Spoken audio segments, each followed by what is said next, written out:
So, hi guys. So, story time na naman tayo. Ito yung karugtong. And i-shortcut ko na lang sa buhay ko. Alam nyo guys, ang pinakamasakit na nakita at naramdaman ko talaga na sobrang sakit. Yung kinambihan niya ang babae sa harapan ko. Kasi sasaktan ko yung babae. Tapos, inawat niya ako. Yun pala, nung time na yun, yung babae is buntis. Buntis yung babae. Tapos, hindi ko alam na buntis yung babae. Kaya pala ganun na lang niya protektahan yung babae na sinisigawan niya ako tapos ayaw niyang pahawakan yung babae. Talagang inaano niya and doon ako nasaktan. Kasi how many years din kami guys. Bago kami kinasal, nagjuwa muna kami ng ilang taon. Yun, bago kami nagsama, nagjuwa muna kami. So, talagang masakit. And first time niya ako na naging girlfriend. Yan. Siya, hindi ko siya first time naging boyfriend. Yung ganun. So, yun nga, nung pinamukha niya sa akin na parang mas importante sa kanya yung babaeng yun, napaupo ako. Umupo ako ta's talagang sabi ko, talagang ang laki na ng pinagbago niya.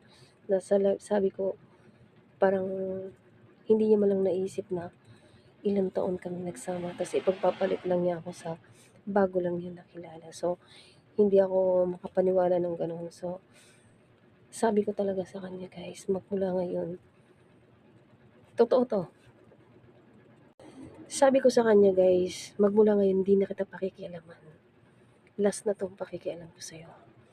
Nakita ko sa'yo kung gaano kaimportante sa'yo ang babae. Sige, hahayaan na kita sa lahat ng gusto mo. Totoo yun. Nung time na yun guys, nung pagkaumagahan, pinabarangay ako ng babae. Hinarap ko yun. Talagang galit na galit ako. Pero last na yun. Nung time na yun, nag-uwi yung asawa ko. Wala na ako dun sa amin. Pero andun pa yung mga gamit ko. Inumpisahan ko na yung sabi ko na hindi na ako makikialam sa buhay niya. Doon na ako kala mama, nahiga. Pag nandun siya sa bahay, andun ako kala mama. Yun ang naging ano namin guys, kumbaga ilang taon kaming ganun, na hindi alam ng magulang niya na ganun na nangyayari. Pag andun siya sa bahay, kumakain siya. Kasi hindi ko na siya nilulutuan dati, nilulutuan ko siya, tinitimpla ng kape. Magmula nung sabi ko, hindi ko na siya pakikialaman, hindi ko na siya nilulutuan nun.